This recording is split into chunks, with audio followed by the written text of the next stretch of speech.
Hello everyone. We welcome you all for the Garud Puran session. We will start the prayer. Om Gurubhyo Namaha Harihi Om Vyasaya Vishnurupaya Vyasarupaya Vishnave Namo Vai Brahmanidhaye Vasisthaya Namo Namaha Om.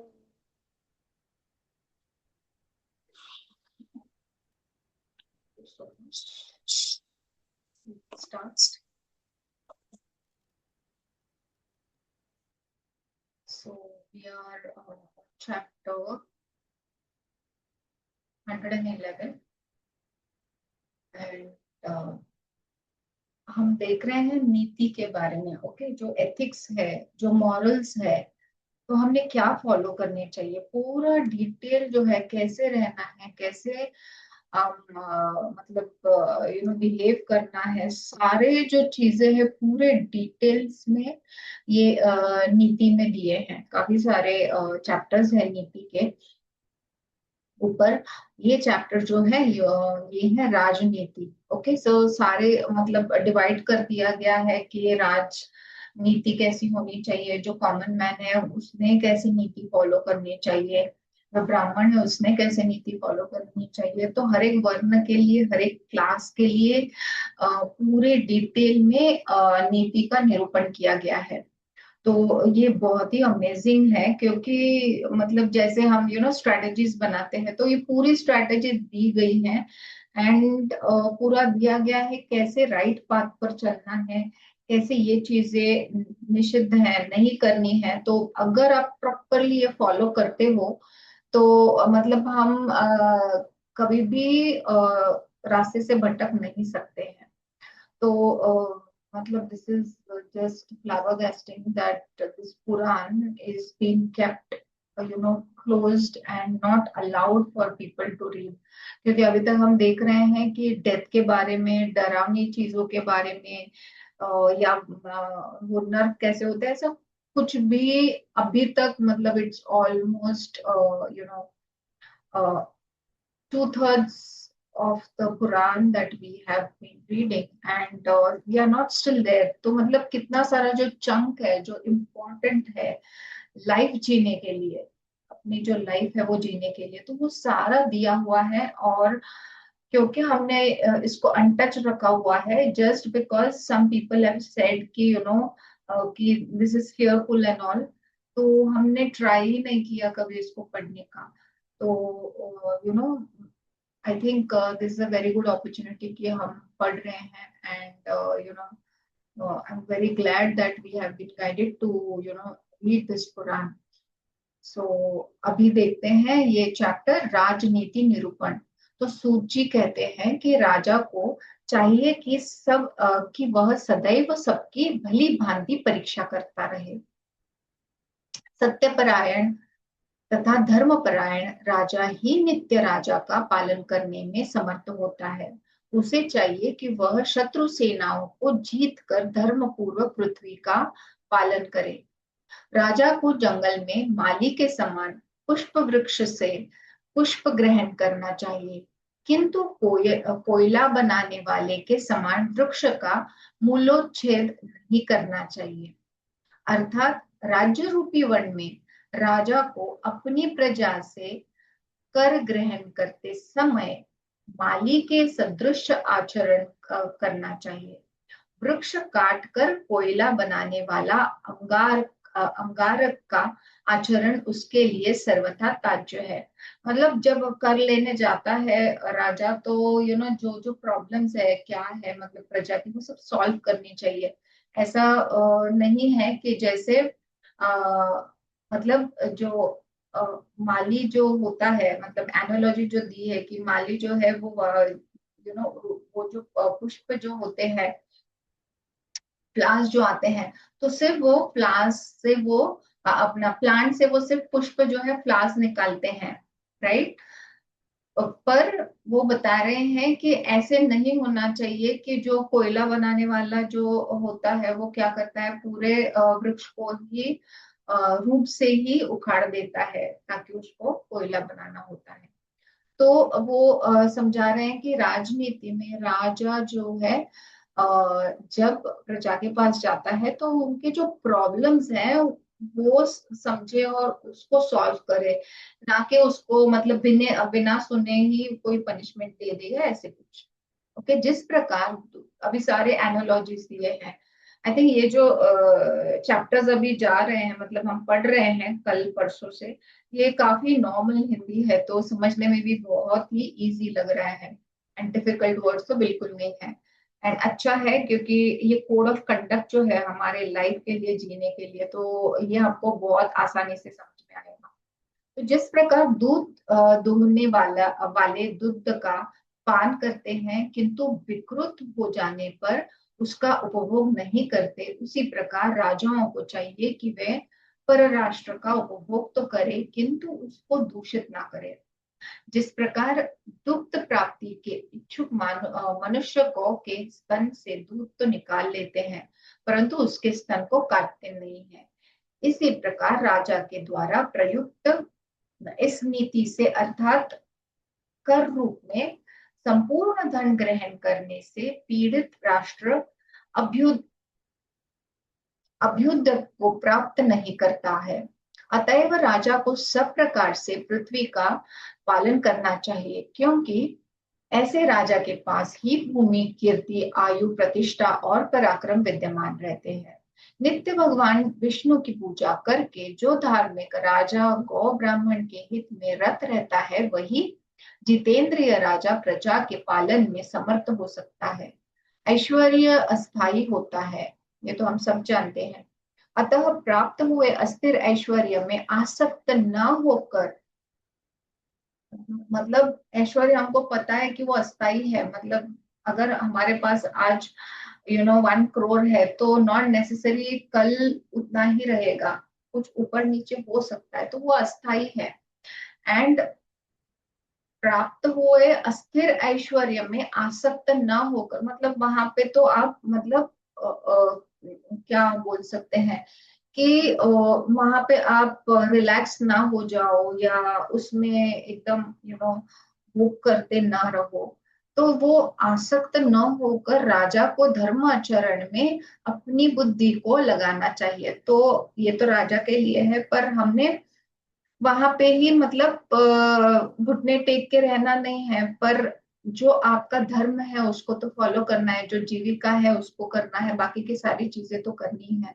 तो धन संपत्ति आदि तो क्षण भर में ही नष्ट हो जाती है, आज है तो कल नहीं है, बोल नहीं सकते, क्योंकि धन आदि अपने अधीन नहीं है।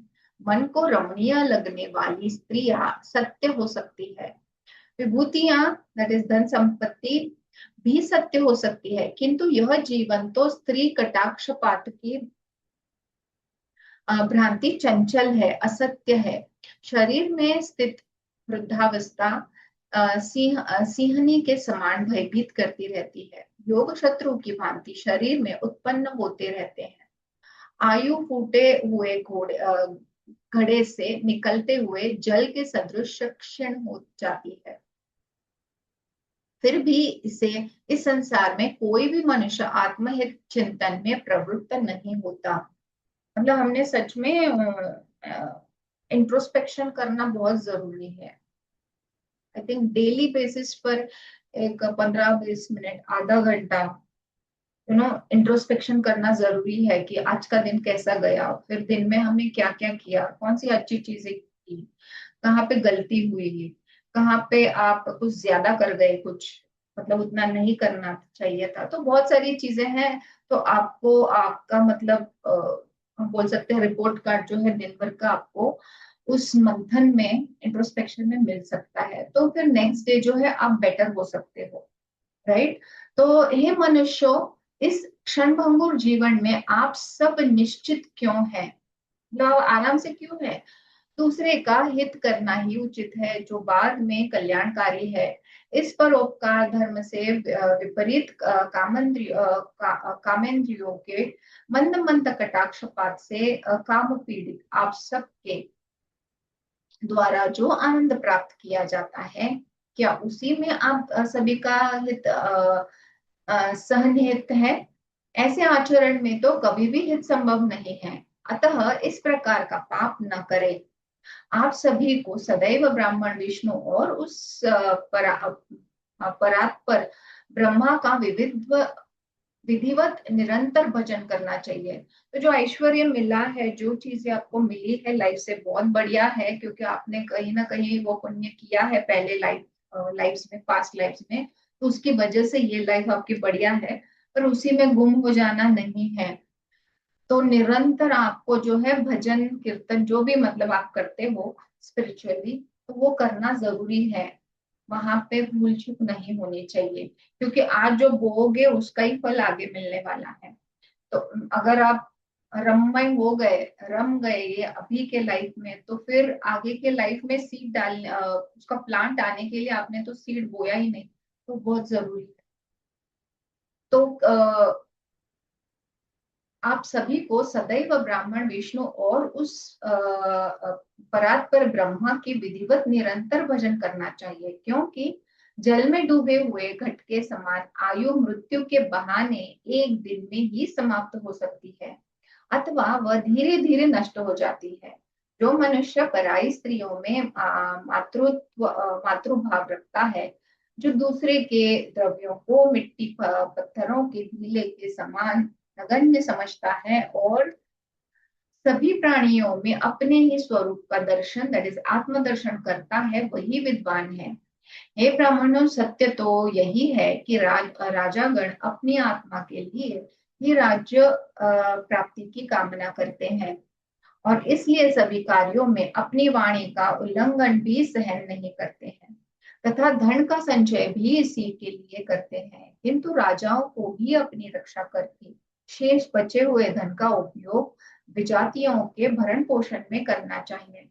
ब्राह्मणों का मूल मंत्र ओंकार है। इस ओंकार की उपासना से राष्ट्र की अभिवृद्धि होती है, और योग से राजा वृद्धि को प्राप्त करते हैं, और किसी भी प्रकार की व्याधियां उसे बांध नहीं सकती। सब प्रकार से असमर्थ मुनिजन भी द्रव्योपार्जन करते हैं, फिर पुत्र व्रत प्रजा का पालन करते हुए अर्थ का संग्रह करने वाले राजा के विषय में क्या कहा जा सकता है? धन संचय करना तो उसके लिए आवश्यक ही है।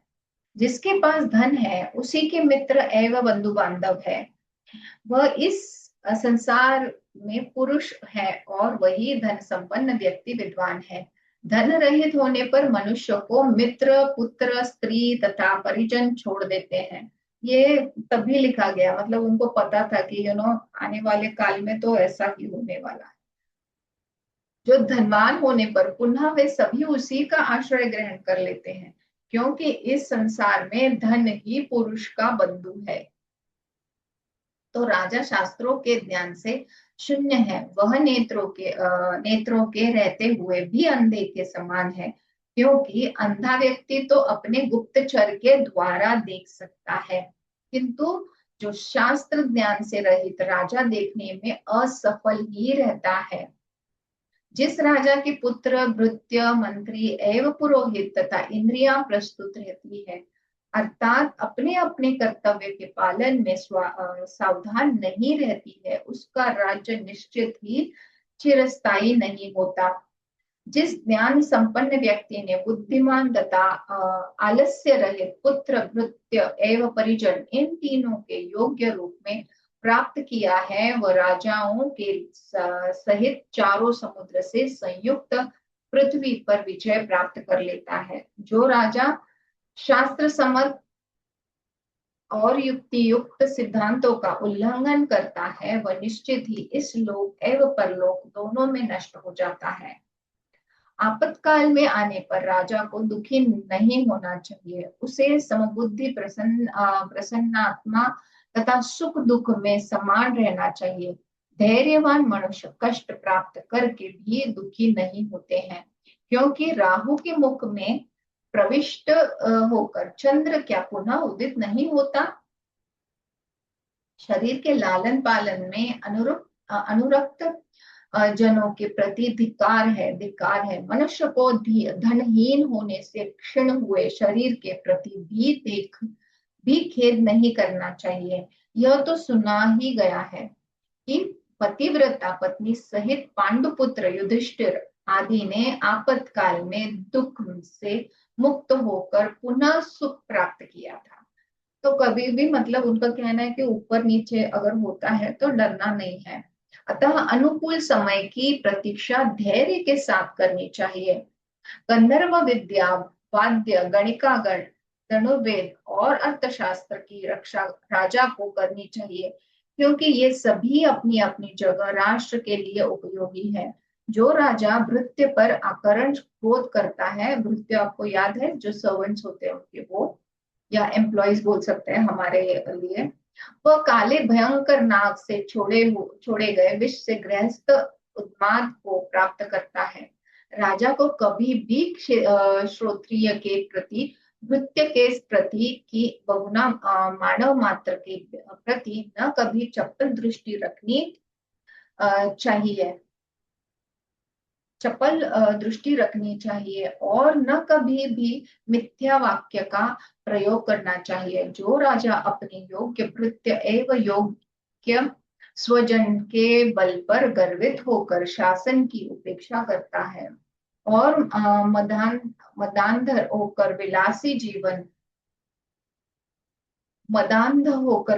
जीवन व्यतीत करता है, वह अतिशीघ्र शत्रुओं से पराजित हो जाता है। राजा को क्रोधातुर होकर अहंकार में भ्रुकुटी टेढ़ी नहीं करनी चाहिए। जो राजा दोष रहित भृत्यों पर अर्धम पूर्वक शासन करता है, इस लोक में उसके सभी विलासपूर्ण सुख उपभोग नष्ट हो जाते हैं। राजा को विलासी वस्तुओं का परित्याग कर देना चाहिए, परंतु धार्मिक राजा के सुख में प्रवृत्त होने पर भी उसके शत्रु युद्ध में पराजित हो जाता है। उद्योग, साहस, धैर्य, बुद्धि, शक्ति और पराक्रम, ये 6 प्रकार के जो साहस कहे गए हैं, इनसे समन्वित राजा से देवता भी सशंकित होते हैं। उद्योग करने पर यदि व्यक्ति को कार्य में सफलता प्राप्त नहीं होती है, तो उसमें भाग्य ही कारण है। तथापि मनुष्य को सदा पुरुषार्थ करते रहना चाहिए, प्रयत्न से विरत नहीं होना चाहिए, क्योंकि इस जन्म का ही पौरुष अगले जन्म में भाग्य बनाता है। ये तो हमको पता है, राइट। तो जो भी है अभी है, अभी कर, कल करे सो आज कर और आज करे सो अब कर। तो जो भी आज बोओगे तो उसका फायदा आपको आगे जाके होगा। तो अभी जो है राजा द्वारा सेवकों के लिए अपनाई जाने योग्य भृत नीति का निरूपण। तो सर्वेंट्स के साथ, आपके एम्प्लॉयज के साथ या आपके साथ जो काम कर रहे हैं, तो उनके लिए कैसी नीति करनी चाहिए, फॉलो करनी चाहिए, वो उसके बारे में है। तो श्री सूत जी ने कहा, उत्तम, मध्यम और अधम भेद के वृत्तियों के 3 प्रकार जानना चाहिए। अतः उनकी योग्यता के अनुसार ही उन्हें विभिन्न कार्यों में लगाना चाहिए। तो उनकी क्वालिटीज हमको पता होनी चाहिए, जस्ट किसी को भी लेके किधर भी काम के लिए लगाना नहीं चाहिए। तो सर्वप्रथम वृत्तियों की परीक्षण विधि को कहा जा रहा है। साथ ही जिस जिस वृत्य का जो गुण है उसका भी वर्णन किया जा रहा है। घर्षण, छेदन, तापन और ताड़न, इन 4 विधियों से जिस प्रकार सुवर्ण की परीक्षा हो जाती है, उसी प्रकार राजा को व्रत, शील, कुल तथा कर्म, इन 4 प्रकारों से व्रत की परीक्षा करनी चाहिए। तो हम जैसे इंटरव्यू लेते हैं आज की डेट में, तो उसी तरह मतलब कि उनकी परीक्षा लेनी चाहिए और देखना चाहिए कि क्या क्वालिटीज है उनकी, कैसे हैं वो, किस काम के लिए उनको रखना चाहिए। वो किसकी एक हाथ क्वालिटी अच्छी वाली है उसको दूसरे में नहीं लगा सकते, किसी को पाककृति अच्छी लगती है वो अच्छा खाना बना सकता है, तो उसको वहीं पे अगर आप देते हो काम तो वो बढ़िया काम करेगा, उसके उसको दूसरे काम पे लगाओगे तो वो उतना केपेबिलिटी से नहीं कर पाएगा। तो कुलशील तथा सद्गुणों से संपन्न, सत्य धर्मपरायण, रूपवान तथा प्रसन्न चित्त मनुष्य को कोषाध्यक्ष के पद पर नियुक्त करना चाहिए। द्रव्यों के मूल्य और रूप की परीक्षा करने में कुशल व्यक्ति को रत्न परीक्षक के लिए पद पद पर नियुक्त करना चाहिए।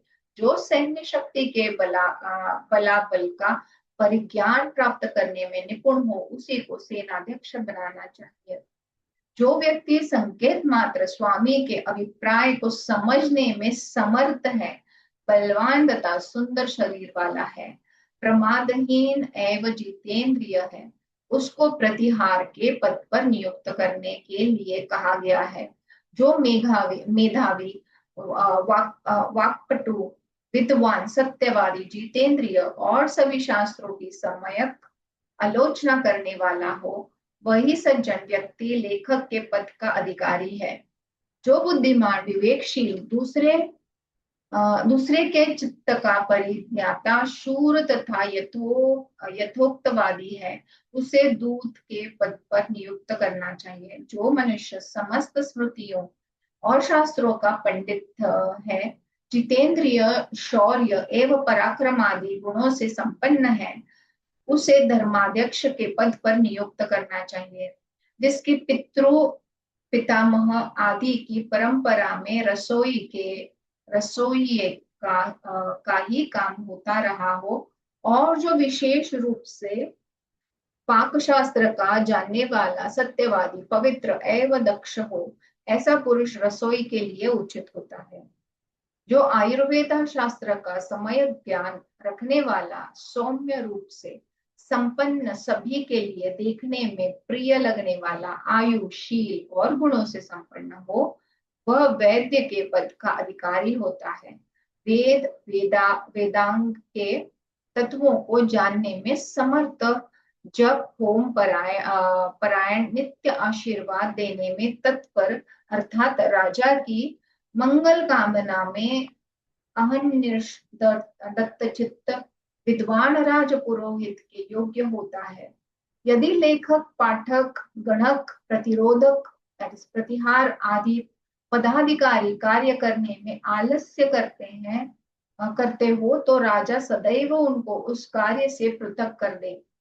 जो दो प्रकार की बात करता है, उद्वेग कर वाणी बोलता है, क्रूर कर्मा है तथा अत्यंत दारुण है, ऐसे दुष्ट व्यक्ति और सर्प का मुख ये मात्र दूसरे के अपकार के लिए ही होते हैं। विद्या से सुशोभित होने पर भी दुर्जन व्यक्ति का परित्याग कर देना चाहिए। मणि से अलंकृत सर्प क्या भयंकर नहीं होता।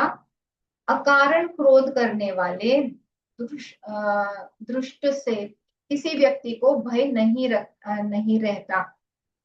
अकारण क्रोध करने वाले दृष्ट से किस व्यक्ति को भय नहीं रहता, अर्थात ऐसे दृष्ट से सभी भयभीत रहते हैं, क्योंकि महाभयंकर नागराज का विष तथा दुष्ट का कुत्सित वचन दूसरे के लिए असहनीय होता ही है।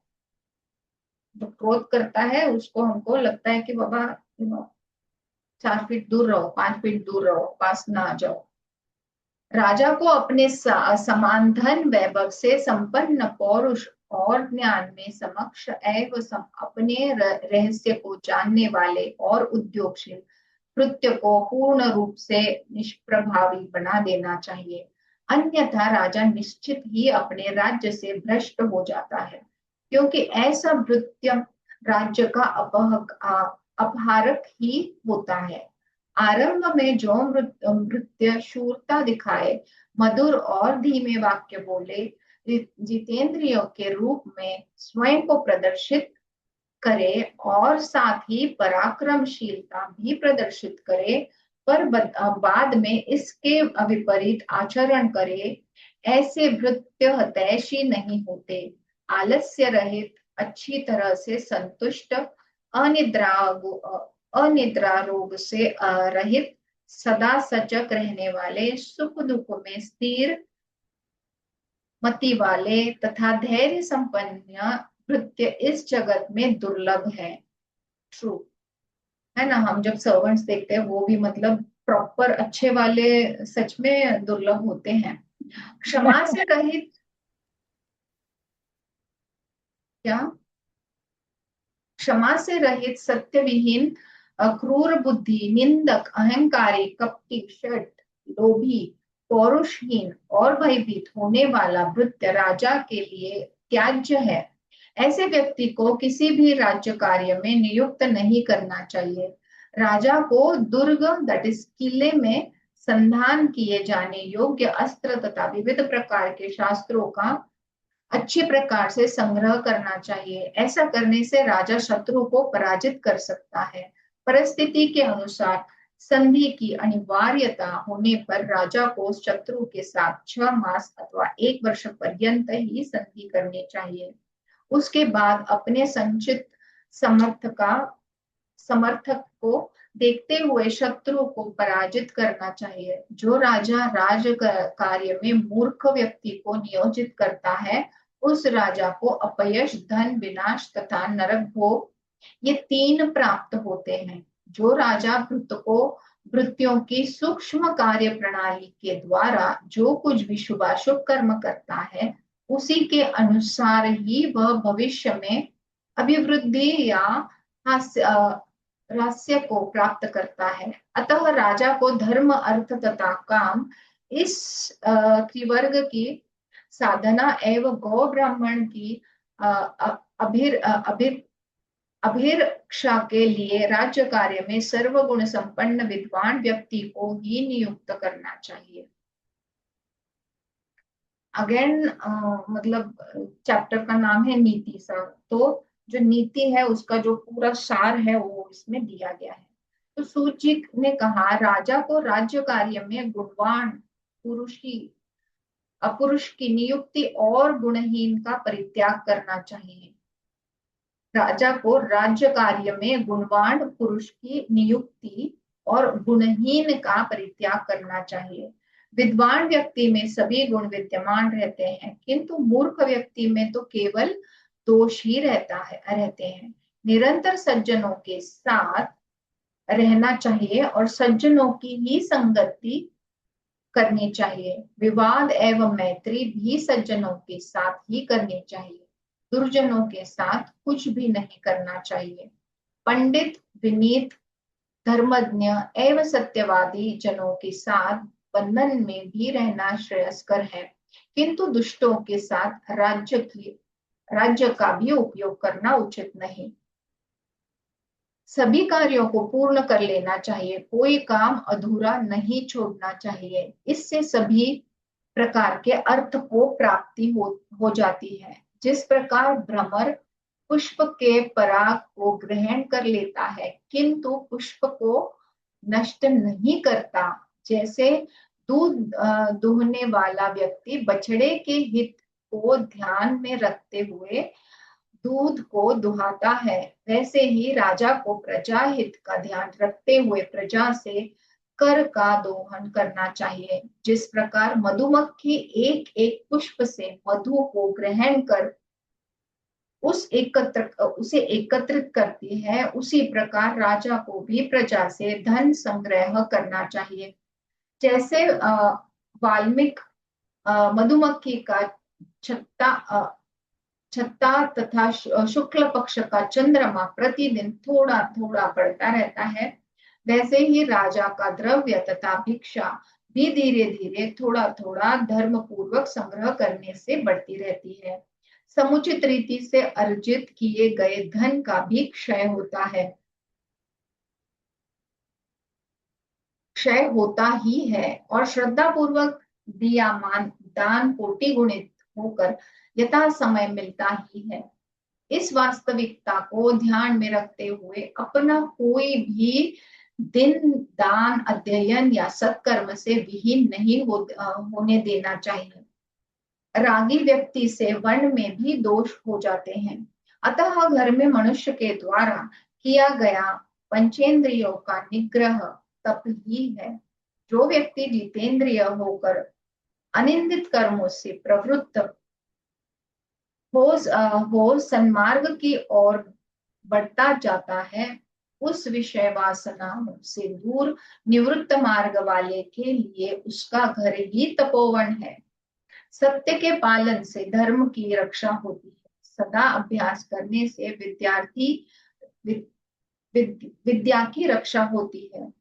मार्जन के द्वारा पात्र की रक्षा होती है और शील से कुल की रक्षा होती है। बहुत बढ़िया समझाया है। आ, विंध्यावटी में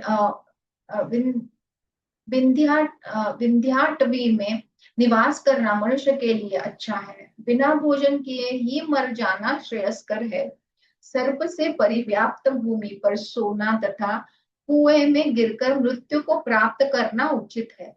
जल के आवर्त युक्त भयंकर भंवर में डूब मरना श्रेष्ठ है, किंतु अपने ही पक्ष के आत्मीय जन से थोड़ा धन मुझे दे दो, इस प्रकार याचना करना अच्छा नहीं है। Let me check the footnote. कुछ नहीं। भाग्य का रस भाग्य भाग्य का ऱ्हास ऱ्हास ह्रास ऱ्हास म्हणजे नाश. भाग्य का ह्रास होने से मनुष्य की संपदाओं का विनाश होता है, न कि उपभोग करने से। भाग्य का ह्रास होने से मनुष्य की संपदाओं का विनाश होता है, न कि उपभोग करने से। पूर्व जन्म में यदि पुण्य अर्जित है तो संपादित संपत्ति का नाश कभी नहीं हो सकता। पूर्व जन्म में यदि पुण्य अर्जित है तो संपत्ति का नाश कभी नहीं हो सकता। ब्राह्मणों का आभूषण विद्या, पृथ्वी का आभूषण राजा, आकाश का आभूषण चंद्र एवं समस्त चराचर का आभूषण शील है। इतिहास प्रसिद्ध ये जो भीमसेन अर्जुन आदि राजपुत्र है, ये सभी चंद्र के समान कांति संपन्न पराक्रमशील सत्य प्रतिज्ञ सूर्य के सदृश प्रतापशाली और स्वयं विष्णु के अवतार स्वरूप भगवान कृष्ण से अभिरक्षित थे। फिर भी इन लोगों को कृपण धृतराष्ट्र की परवशता के कारण भिक्षाटन करना पड़ा। इस संसार में कौन ऐसा है किसमें ऐसी सामर्थ्य है जिसको भाग्य के वशीभूत होने के कारण कर्म रेखा नहीं घुमाती। जिस पूर्व संचित कर्म के अधीन होकर ब्रह्म कुंभकार के समान ब्राह्मण रूपी ब्रह्मांड रूपी इस महाभांड के उदर में चराचर प्राणियों की सृष्टि में नियमित लगे रहते हैं, जिस कर्म से अभिभूत होकर विष्णु दशावतार के काल में परिव्याप्त असीमित महासंकट में अपने को डाल देते हैं, जिस कर्म के अनुसार ही सदाशिव रुद्र हाथ में कपाल धारण कर भिक्षाटन करते हैं, और जिस कर्म से सूर्य नित्य आकाश में ही चक्कर काटते हैं, उस कर्म के मैं नमस्कार करता हूँ, उस कर्म को मैं नमस्कार करता हूँ। राजा बलि उत्कृष्ट उत्कृष्ट. नाही ते फुटनोट आहे ना, ते बघत होते काय. अच्छा अच्छा अच्छा, sorry sorry. No problem no problem. Raja Bali उत्कृष्ट कोटि के दाता थे और याचक स्वयं भगवान विष्णु थे। विशिष्ट ब्राह्मणों के समक्ष पृथ्वी का दान दिया गया, फिर भी दान का फल बंधन प्राप्त हुआ। यह सब दैव का खेल है। ऐसे इच्छा अनुसार फल देने वाले दैव को नमस्कार है। यदि प्राणी की माता स्वयं लक्ष्मी हो, पिता साक्षात भगवान जनार्दन विष्णु हो, उसके बाद भी प्राणी को यदि कुंभद्धि में ही विश्वास है तो उसको दंड भोगना ही बुद्धि पड़ेगा। अच्छा हाँ, बुद्धि. कुबुद्धि में ही विश्वास है तो उसको दंड भोगना ही पड़ेगा। करेक्ट। पूर्व जन्म में प्राणी ने जैसा कर्म किया है उसी कर्म के अनुसार वह दूसरे जन्म में फल भोगता है। अतः स्वयमेव प्राणी अपने भोग्य फल का निर्माण करता है, अर्थात वह कर्म फल का स्वयं ही विधाता है। हम अपने सुख या दुख के स्वयं ही हेतु है।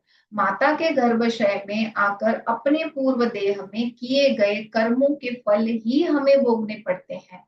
आकाश, समुद्र, पर्वतीय गुफा तथा माता के सिर पर और माता की गोद में अवस्थित रहते हुए भी मनुष्य निश्चित ही उन अपने पूर्व संचित कर्म फल का परित्याग करने में समर्थ नहीं होता। जिसका दुर्ग ही त्रिकुट पर्वत था, जिसकी परीक्षा समुद्र ही था, राक्षसगण से जो अभिरक्षित था, स्वयं जो परम विशुद्ध आचरण करने वाला था, जिसको नीति शास्त्र की शिक्षा शुक्राचार्य से प्राप्त हुई थी, वह रावण भी कालवश नष्ट हो गया। जिस अवस्था, जिस समय, जिस दिन, जिस रात्र, जिस मुहूर्त अथवा जिस क्षण जैसा होना निश्चित है, वह वैसा ही होगा, अन्यथा नहीं हो सकता। सभी अंतरिक्ष में जा सकते हैं या भूगर्भ में प्रवेश कर सकते हैं, अथवा दशों दिशाओं को अपने ऊपर धारण कर सकते हैं, किंतु अप्रदत्त वस्तु को प्राप्त नहीं कर सकते। पूर्व जन्म में अर्जित की गई विद्या, दिया गया धन तथा संपादित कर्म ही दूसरे जन्म में आगे आगे मिलते जाते हैं। अर्थात प्राणी ने पूर्व जन्म में जैसा कर्म किया है उसको इस जन्म में वैसा ही प्राप्त होगा। इस संसार में कर्म ही प्रधान है। सुंदर नक्षत्र था, ग्रहों का योग था। स्वयं वशिष्ठ मुनि के द्वारा निर्धारित लग्न में विवाह संस्कार कराए जाने पर भी जानकी सीता को पूर्व जन्म के संचित कर्म के अनुसार दुख भोगना पड़ा। विशाल जंघाओं वाले श्री राम, शब्द की गति से चलने वाले श्री लक्ष्मण तथा सघन केश वाली शुभ लक्षणा श्री सीता जी, ये भी तीनों जब अपने कर्म के अनुसार दुख के भाजन हो गए तो सामान्य जन के विषय में कुछ कहना ही व्यर्थ है। न पिता के कर्म से पुत्र को सद्गति मिल सकती है और न पुत्र के कर्म से पिता को सद्गति मिल सकती है। सभी लोग अपने अपने कर्म से ही अच्छी गति प्राप्त करते हैं। पूर्व जन्म में अर्जित कर्म फल के अनुसार प्राप्त शरीर में शारीरिक और मानसिक रोग उसी प्रकार आकार अपना दृश्य प्रभाव प्रकट करते हैं। जिस प्रकार कुशल वीर धनुर्धरों के द्वारा छोड़े गए बाण लक्ष्य को भेद कर कष्ट पहुंचाते हैं, बाल, युवा तथा वृद्ध जो भी शुभाशुभ कर्म करता है वह जन्म जन्मांतर में उसी अवस्था के अनुसार उस फल का भोग करता है। उस पूर्वार्जित फल को न देखने वाला एवं विदेश में रहता हुआ भी मनुष्य अपने कर्म रूपी जहाज के संयमित पवन वेग के द्वारा उस फल तक पहुंचा जाता है। मनुष्य अपने प्रारब्ध का फल प्राप्त करता है। देवता भी उसे फल भोग के रोकने में समर्थ नहीं है। इसलिए मैं कर्म फल के विषय में चिंता नहीं करता हूँ और न मुझे आश्चर्य ही है, क्योंकि जो मेरा है उसे दूसरा कोई नहीं ले सकता। जैसे सांप, हाथी और चूहा ये शीघ्रतावश क्रमशः कुआं अपने वासस्थान तथा बिल तक ही भाग सकते हैं, इसके आगे कहाँ तक जा सकते हैं। इसी तरह अपने कर्म अथवा भाग्य से कौन भाग सकता है, सब तो उसी के अधीन है। सद्विद्या देने से उसी प्रकार बढ़ती रहती है, कम नहीं होती। जिस प्रकार कुएं से जल ग्रहण कर लेने पर भी कुआं कुएं का जल बढ़ता ही रहता है, घटता नहीं। जो धन धर्मानुसार अर्जित किया जाता है वही वास्तविक धन है। अधर्म से प्राप्त हुआ धन तो मनुष्य के ऐश्वर्य का नाशक होता है। इस संसार में धर्मार्थी की ही महान होता है। धन की अपेक्षा करने वाले मनुष्य को निश्चित ही श्रेष्ठ जनों के दृष्टांतों को स्मरण करके धनोपार्जन में तत्पर होना चाहिए। अन्नार्थिक कृपण व्यक्ति जिन दुखों को भोगता है, यदि धर्मार्थी होकर वह उन दुखों का चिंतन करे तो पुनः उसको दुख का पात्र होना नहीं पड़ता। यदि यदि धर्मार्थी होकर वह उन दुखों का चिंतन करे तो पुनः उसको दुख का पात्र होना ही न पड़े। सभी प्रकार की सुचिता में अन्न की सुचिता ही प्रधान है। जो मनुष्य अन्न और अर्थ से पवित्र है वही सूची है। केवल मिट्टी और जल से सुचिता नहीं आती। सत्य पालन में सुचिता मन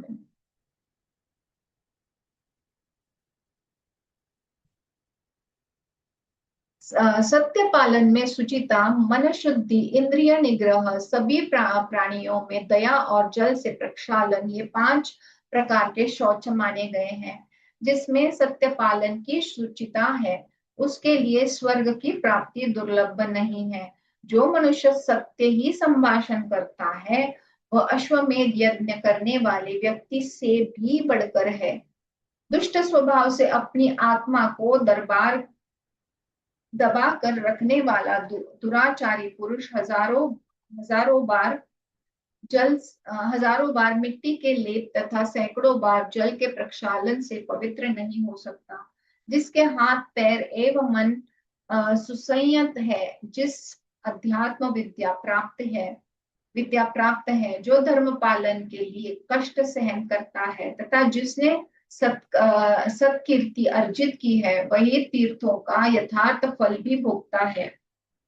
जो मनुष्य सम्मान से प्रसन्न नहीं होता, अपमान से क्रुद्ध नहीं होता एवं क्रोध के आने पर मुंह से कठोर वाक्य नहीं निकालता, ऐसे ही मनुष्य को साधु पुरुष समझना चाहिए। ते विद्वान क्रुद्ध आहे, क्रुद्ध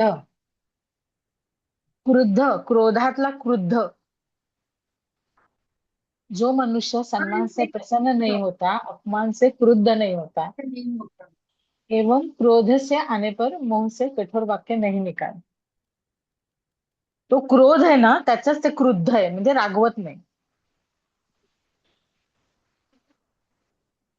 विद्वान मधुर भाषी भी कोई व्यक्ति यदि दरिद्र है तो उसके समयोचित हितकारी वचनों को सुनकर भी कोई संतुष्ट नहीं होता है।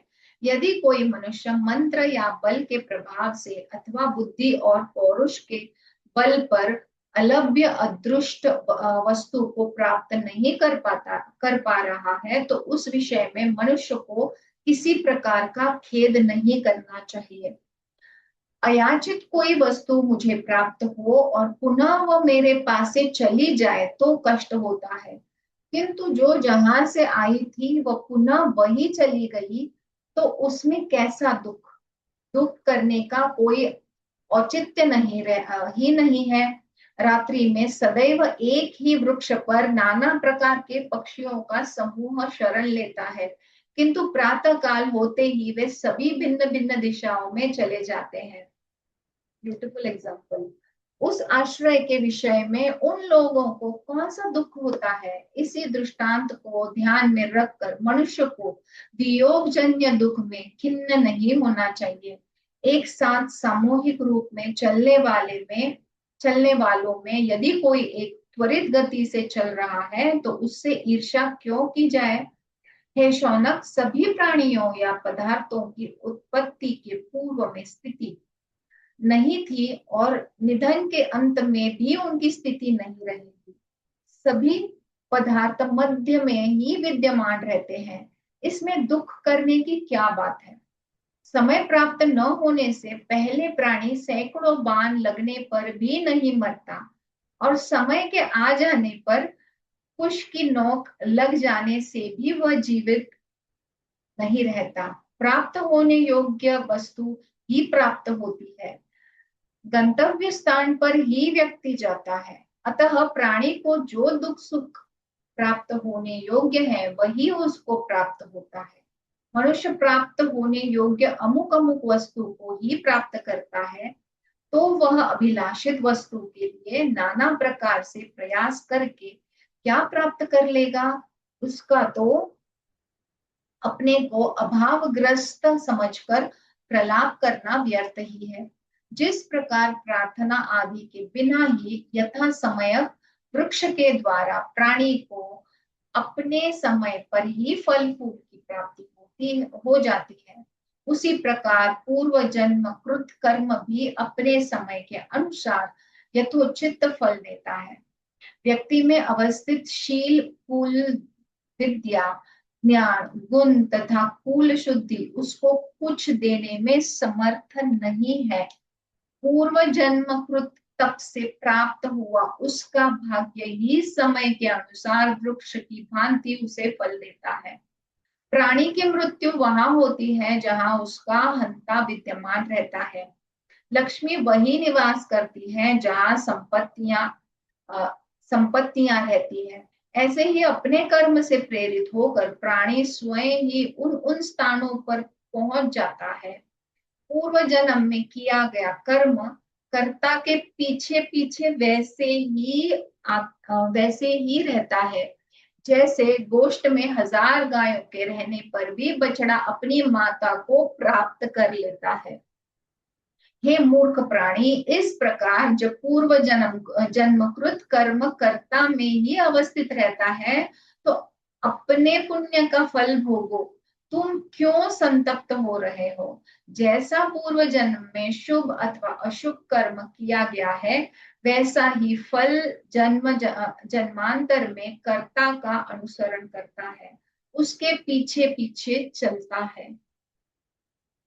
नीच व्यक्ति दूसरे में सरसों के बराबर ही स्थित दोष छिद्रों को देखता है, किंतु अपने में बेल फल के समान अवस्थित दोषों को देखते हुए भी नहीं देखता।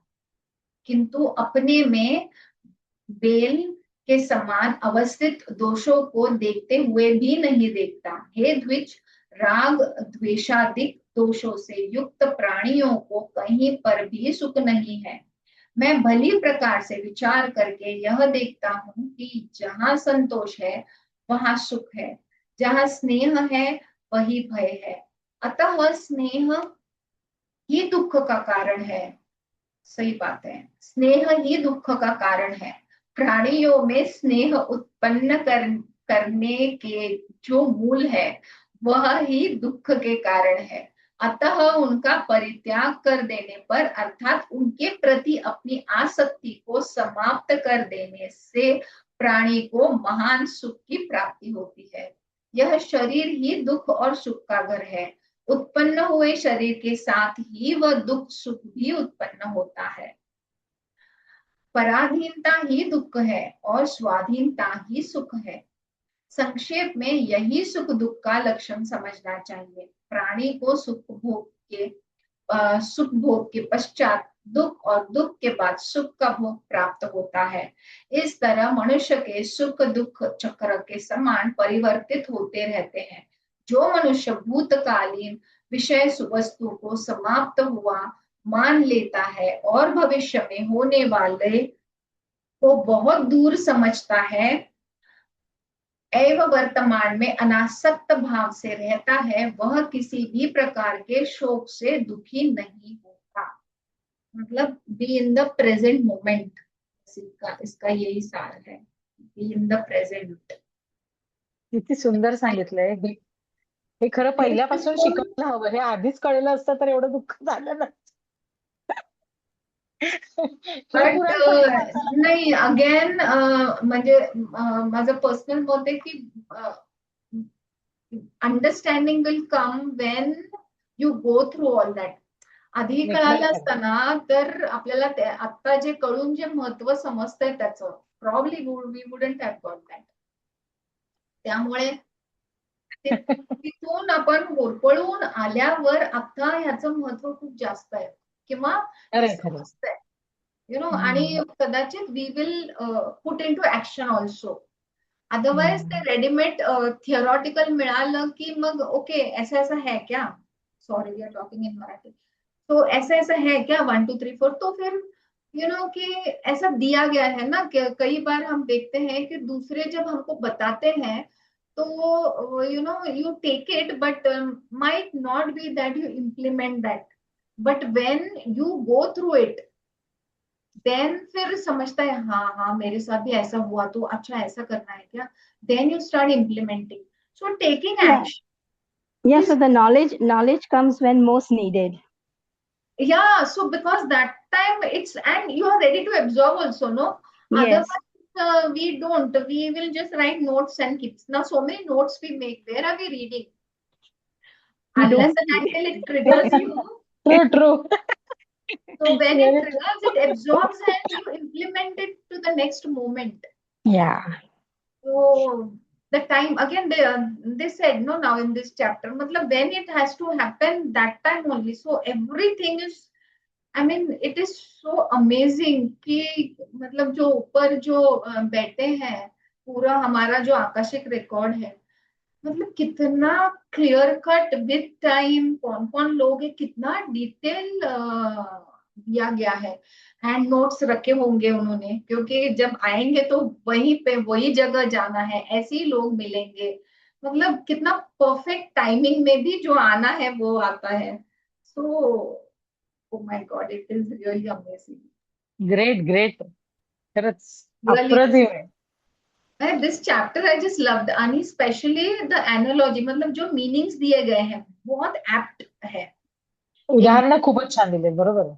ब्यूटिफुल अगदीच मीनिंग. Perfect perfect. स्पेशली ते वो पेड़ पे जब पक्षी आते हैं, मतलब दे कुड हो. Be so many different kind, या and I read it somewhere else also. मतलब ना ये जो पेड़ होते हैं, मतलब ये कितना ओपन हार्टेड है. मतलब कोई भी आओ, कोई भी उनके पास बैठो, कोई भी हाथ लगाओ, फल ले लो, फूल ले लो, मतलब कुछ भी करो, दे आर स्थित प्रज्ञ. मतलब they are just givers kind of. Yeah, unconditional love. Unconditional, मतलब you go and hug it, you kick it, whatever you do, their quality is like मतलब amazing. So much मतलब to learn. So much to learn from the so tree. much to learn from the trees. And this example was so apt, like I Yeah. just loved it.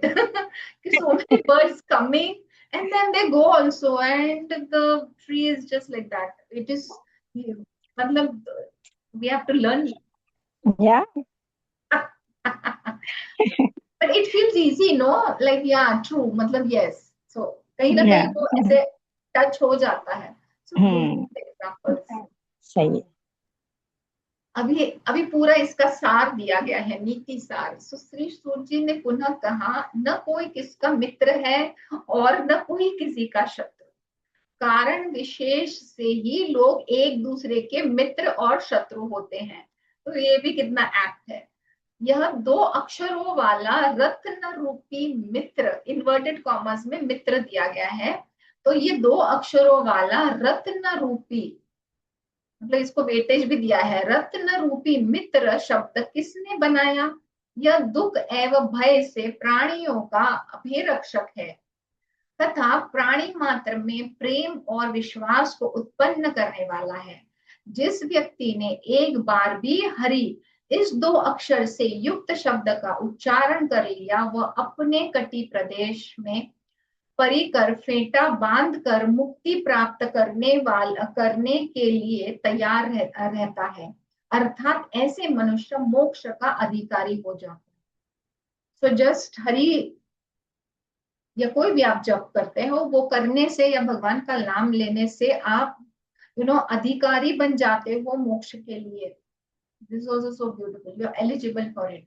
माता, पत्नी, सहोदर, बंधु तथा पुत्र में पुरुषों को वैसा विश्वास नहीं होता है जैसा विश्वास उन्हें स्वाभाविक मित्र में होता है. यदि मनुष्य किसी के साथ शाश्वत प्रेम करना चाहता है तो वो उसे उसके साथ द्रुत अर्थ व्यवहार, धन का लेन देन एवं परोक्ष रूप में उसकी स्त्री का दर्शन, इन 3 दोषों का परित्याग कर देना चाहिए। माता, भगिनी अथवा पुत्री के साथ एकांत में एक साथ नहीं बैठना चाहिए, क्योंकि इंद्रियों का समूह बलवान होता है, वह विद्वान को भी दुराचारनी की ओर खींच लेता है। इतना माइन्यूट है शौनक। उपयुक्त अवसर न होने से, एकांत स्थान न होने से तथा प्रार्थ चित्ता व्यक्ति के सुलभ न होने से ही स्त्रियों में सतीत्व पाया जाता है। जो मधुर पदार्थों से, बालक को विनम्र भाव से, सज्जन पुरुषों को धन से, स्त्री को तपस्या से, देवता को और सद्व्यवहार से समस्त लोगों को अपने वश में कर लेता है, वही पंडित है।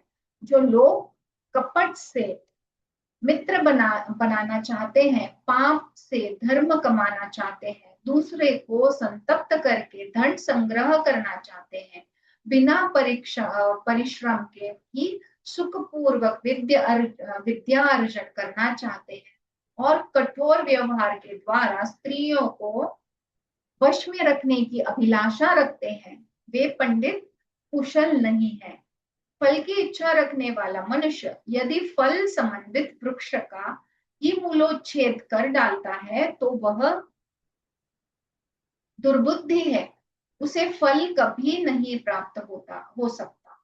अविश्वसनीय व्यक्ति का कभी विश्वास नहीं करना चाहिए, मित्र का भी अधिक विश्वास नहीं करना चाहिए, क्योंकि कदाचित क्रुद्ध होने पर मित्र भी समस्त गोपनीयता को प्रकट कर सकता है। सब दिया गया है।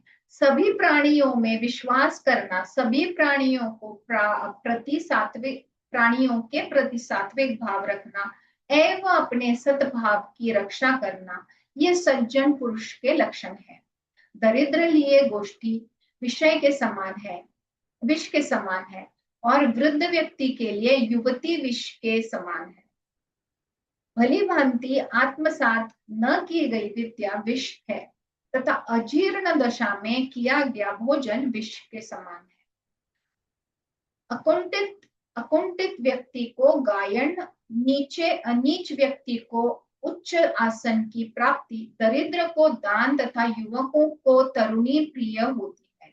अधिक मात्रा में जल का पीना, गरिष्ठ भोजन, धातु की क्षीणता, मल मूत्र का वेग रोकना, दिन में सोना एवं रात्रि में जागरण करना, इस 6 कारणों से मनुष्य के शरीर में रोग निवास करने लगते हैं। प्रातकालीन धूप, अतिशय मैथुन, श्मशान धूम का सेवन, अग्नि में हाथ सेकना और रजस्वला स्त्री का मुख दर्शन, ये दीर्घ आयु का विनाश करने वाले हैं। शुष्क मांस, वृद्धा स्त्री, बाल सूर्य, रात्रि में दही का प्रयोग, प्रभात काल में मैथुन एवं निद्रा, ये 6 संध्या प्राणी विनाशक होते हैं। तात्काल पकाया गया घृत, दैट इज ताजा घी, द्राक्ष फल, बाला स्त्री, दुग्ध सेवन, गरम जल तथा वृक्षों की छाया, ये शीघ्र ही प्राण शक्ति प्रदान करने वाले हैं।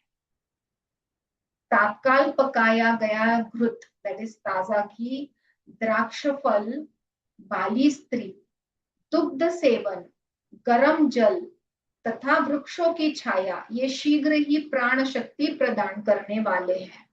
कुएं का जल और वटवृक्ष की छाया शीतकाल में गर्म तथा गर्मी में शीतल होते हैं। तेल मर्दन और सुंदर भोजन की प्राप्ति, ये संध्या शरीर में शक्ति का संचार करते हैं। किंतु मार्ग गमन और मैथुन तथा ज्वर, ये संध्या पुरुष का बल हर लेते हैं। जो मलिन वस्त्र धारण करता है, दांतों को स्वच्छ नहीं रखता, अधिक भोजन करने वाला है, कठोर वचन बोलता है, सूर्योदय तथा सूर्यास्त के समय भी सोता है, वह यदि साक्षात चक्रपाणी विष्णु हो तो उसे भी लक्ष्मी छोड़ देती है। जो मनुष्य नख से तृण का छेदन करता है, पृथ्वी पर लिखता है, चरणों का प्रक्षालन नहीं करता, दांत स्वच्छ नहीं रखता, मलिन वस्त्र धारण करता है, केश संस्कार विहीन रखता है, प्रातः एवं सायंकाल की संध्याओं में सोता है, नग्न शयन करता है, भोजन और परिहास अधिक करता है, अपने अंग और आसन पर बाजा बजाता है, तो भगवान विष्णु के समान होने पर भी उसे लक्ष्मी त्याग देती है। जो पुरुष अपने सिर को जल से धोकर स्वच्छ रखता है, चरणों को प्रक्षालित करके मल रहित करता है, वेश्यागमन से दूर रहता है, अल्प भोजन करता है, नग्न शयन नहीं करता तथा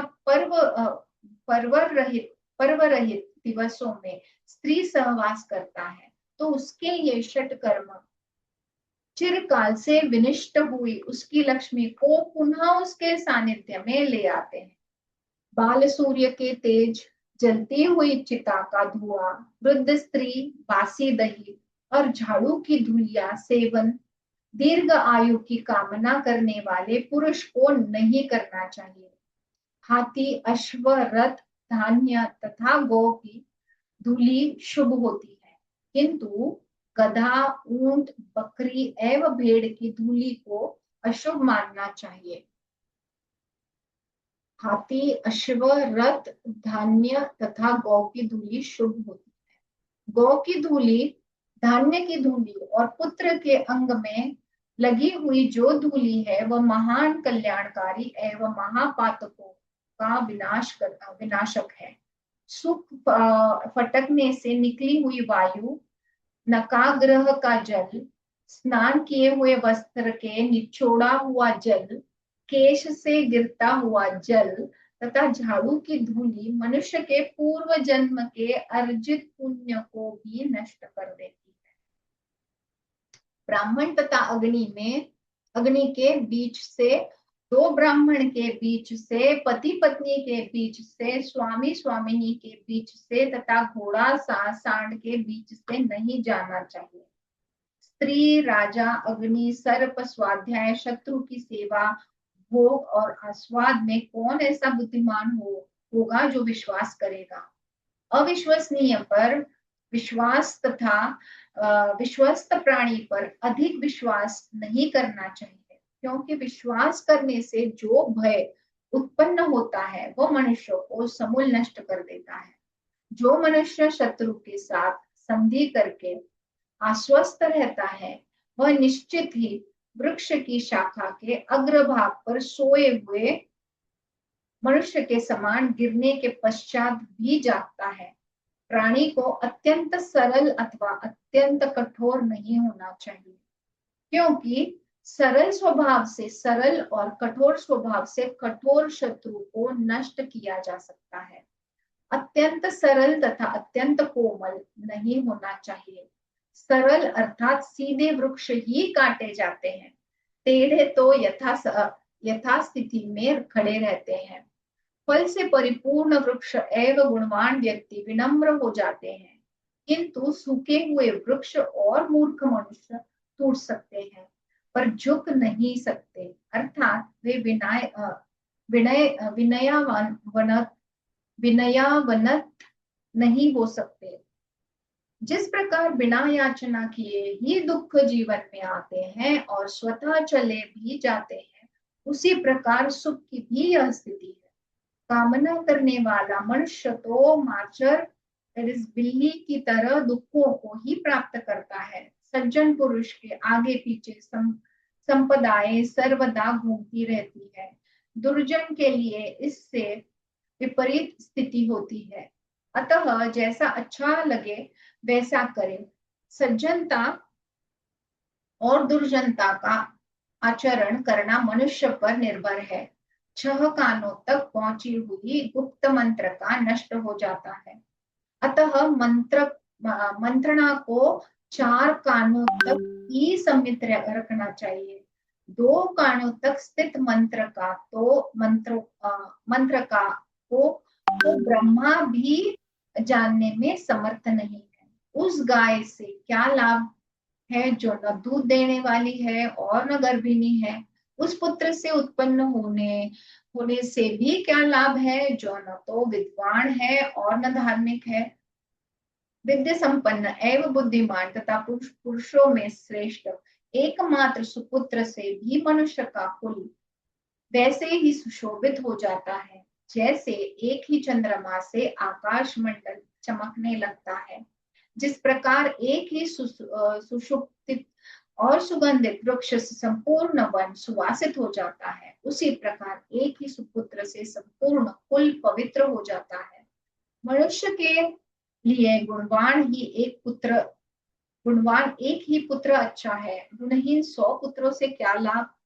चंद्रमा अकेले ही अंधकार को नष्ट कर देता है, किंतु हजारों ज्योतिष पुंज उस अंधकार को दूर करने में असफल रहते हैं।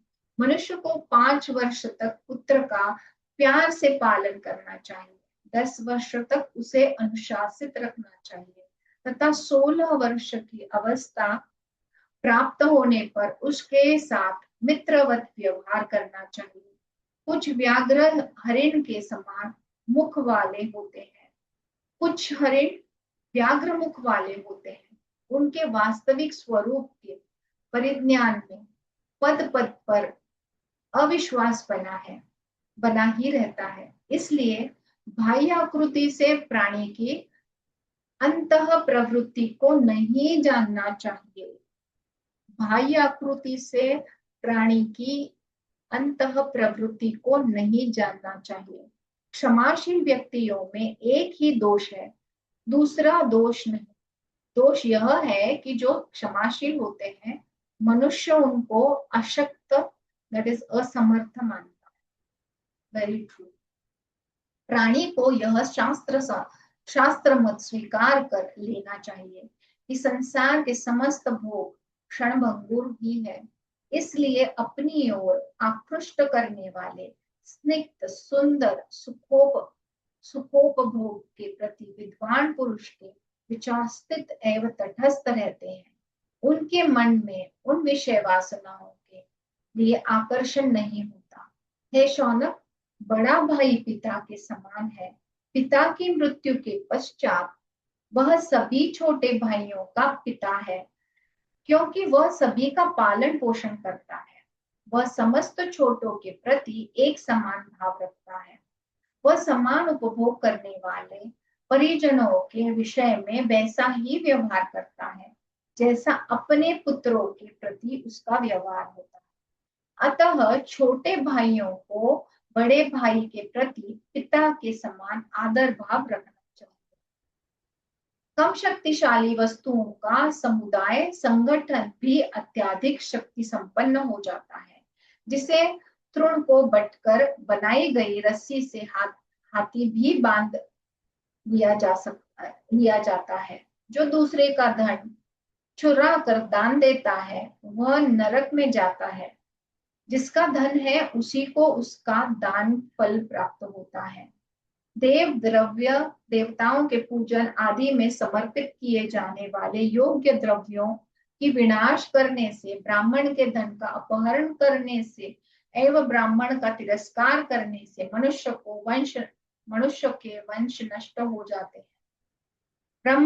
ब्राह्मण हत्या, मद्यपी, चोर तथा व्रत भंग करने वाले पापियों के पाप का शमन हो सकता है, किंतु सज्जनों के द्वारा किए गए उपकार के प्रति कृतज्ञता करने वाले कृतज्ञ व्यक्ति का निस्तार संभव नहीं है। मनुष्य को भूलकर भी दुष्ट एवं छोटे शत्रु की भी उपेक्षा नहीं करनी चाहिए, क्योंकि भली प्रकार से न बुझाई गई अग्नि भी संसार को भस्म कर सकती है।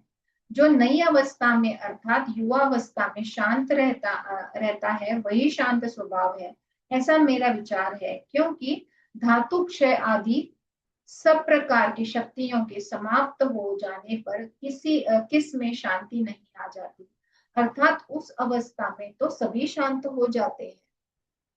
हे ब्राह्मण श्रेष्ठ, सार्वजनिक मार्ग के समान सभी सर्व सामान्य है, अतएव यह संपदा मेरी है, ऐसा मानकर मनुष्य को प्रसन्न नहीं होना चाहिए।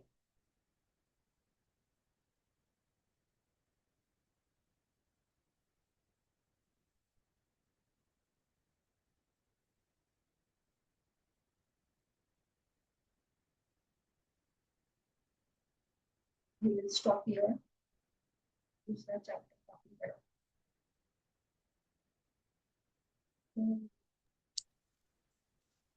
Yes. Yes.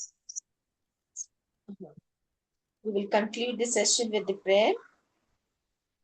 Om Sarve Bhavantu Sukhinah, Sarve Santu Niramayah, Sarve Bhadrani Pashyantu, Ma Kaschid Dukkha Bhag Bhavet, Loka Samasta Sukhino Bhavantu, Loka Samasta Sukhino Bhavantu, Loka Samasta Sukhino Bhavantu.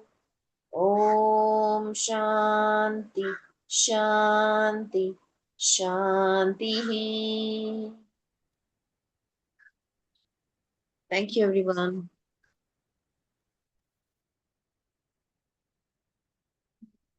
Enjoying this chapter so very exciting.